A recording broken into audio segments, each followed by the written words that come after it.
এপ্ৰিল আৰু 1 মে 16-17 বহাগ অৰ্থাৎ আজি আৰু কাইলৈ বৃহস্পতিবাৰ আৰু শুক্ৰবাৰে দুদিনীয়াকৈ অনুষ্ঠিত হৈছে 91 সংখ্যক দেৰগাঁও কেন্দ্ৰীয় ৰঙালী বিহু উৎসৱ 2026।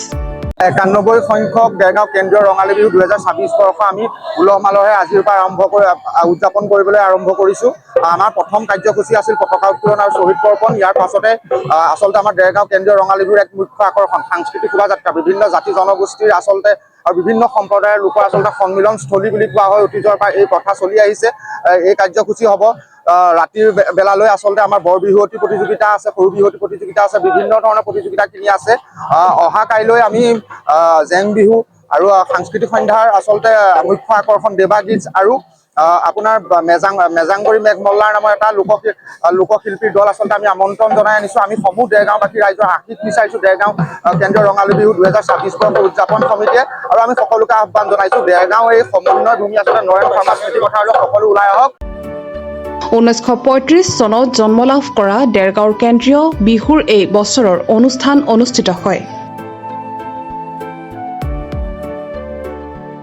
আজি এই উপলক্ষে পুৱা পতাকা উত্তোলন, স্মৃতি তৰ্পণ, সুধাকণ্ঠ ডক্টৰ ভূপেন হাজৰিকা আৰু হিয়াৰ আমঠু জুবিন গাৰ্গৰ প্ৰতিচ্ছবিত বন্তি প্ৰজ্বলনৰ পাছতে অনুষ্ঠিত হ'ল বাৰে ৰহণীয়া সাংস্কৃতিক শোভাযাত্ৰা।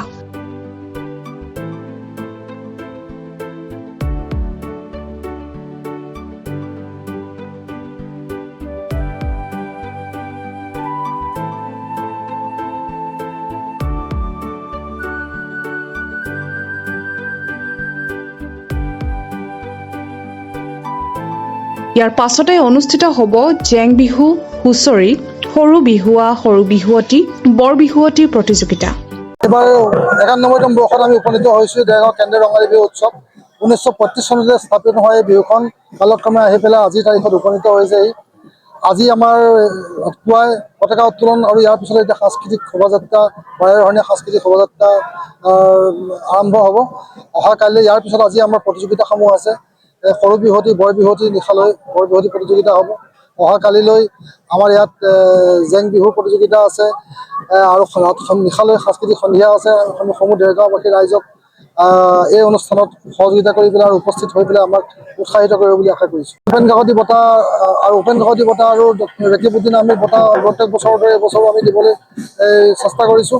এইবাৰ আমি উপেন কাকতি বঁটাটো মৰণোত্তৰভাৱে জুবিন গাৰ্গক, আমাৰ প্ৰয়াত আমাৰ শ্ৰদ্ধাৰ শিল্পী জুবিন গাৰ্গক দিয়াৰ আমাৰ সিদ্ধান্ত লোৱা হৈছে।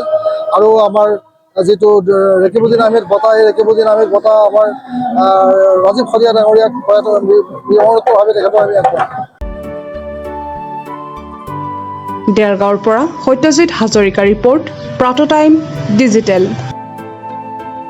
শদিয়াৰ পৰা ধুবুৰীলৈ, বৰাকৰ পৰা ব্ৰহ্মপুত্ৰলৈ সকলোৰে মাজত চিনাকি এটা নাম প্ৰাতঃ টাইম। থলুৱা ভাষা, কৃষ্টি আৰু সত্য বাতৰিৰ আধাৰত প্ৰতিষ্ঠিত খবৰ প্ৰাতঃ টাইমৰ প্ৰতিটো বা বাতৰি পুংখানুপুংখভাৱে চাবলৈ Facebook, YouTube, website, Twitter, Instagram আৰু ব্লগাৰ পেজত লাইক আৰু ফ'ল' কৰক।